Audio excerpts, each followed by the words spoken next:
Dans le référentiel terrestre qu'on considère comme galiléen, on s'intéresse à un ressort horizontal de constante de raideur K auquel on accroche une masse M qui peut évoluer dans le plan horizontal sans frottement.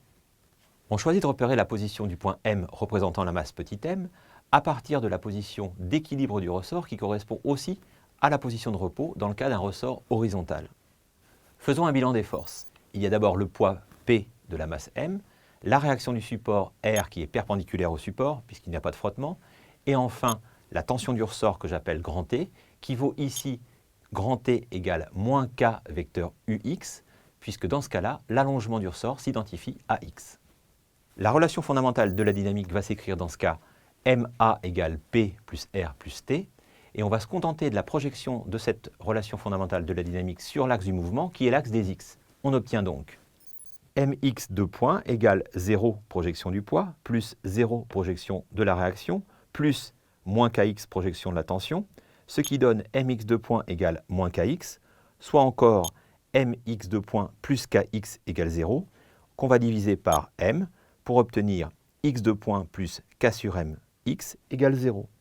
On va poser oméga 0 carré égale k sur m, et on obtient l'équation caractéristique suivante, x de point plus oméga 0 carré x égale 0.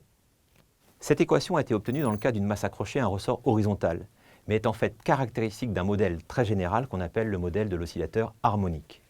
La solution générale de cette équation est de la forme x de t égale grand X cosinus oméga 0t plus phi, avec grand X qui s'appelle l'amplitude, oméga 0 c'est la pulsation, ou plus précisément la pulsation propre, et enfin phi c'est la phase à l'origine des temps.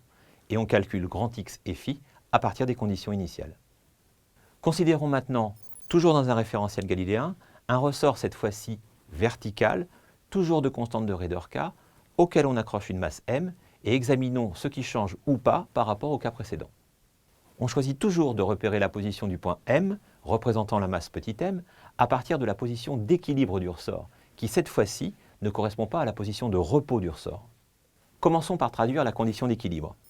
En projection sur l'axe des Z, on va trouver 0, qui est en fait la projection de l'accélération nulle sur l'axe des Z, qui est égal à moins mg, projection du poids, avec l'écriture choisie, puisque g est une constante positive ici, plus ensuite k, LE moins L0, ça, c'est la projection de la tension sur l'axe des Z, avec LE qui est la longueur à l'équilibre du ressort, et L0 qui est sa longueur à vide.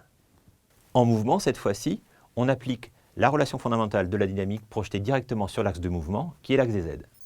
Mz de point égale la projection du poids moins mg, plus la projection de la tension sous la forme K, L moins L0, où L est la longueur à l'instant t du ressort, et L0 sa longueur à vide.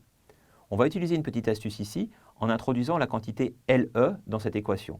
On obtient donc moins mg plus k LE moins L0 et on retire le LE qu'on vient d'ajouter sous la forme plus k L moins LE. Avec la condition d'équilibre, la quantité moins mg plus k LE moins L0 est nulle, ce qui simplifie notablement l'équation. On trouve donc mz de point est égal à k L moins LE. Or, avec les notations choisies, L moins LE est égal à moins Z. On déduit donc que MZ de point est égal à moins KZ, et en repassant moins KZ de l'autre côté, on trouve l'équation suivante, MZ de point plus KZ égale 0. On obtient donc exactement le même type d'équation que dans le cas d'un ressort horizontal. C'est l'équation qui régit un oscillateur harmonique. De la même façon que pour le ressort horizontal, on va poser oméga 0 carré égale K sur M et obtenir une équation en Z caractéristique de l'oscillateur harmonique, c'est l'équation Z de point plus oméga 0 carré Z égale 0. On retombe donc sur une équation différentielle qu'on a déjà rencontrée. La solution, cette fois-ci en Z, est du type Z de t égale grand Z cosinus oméga 0t plus phi.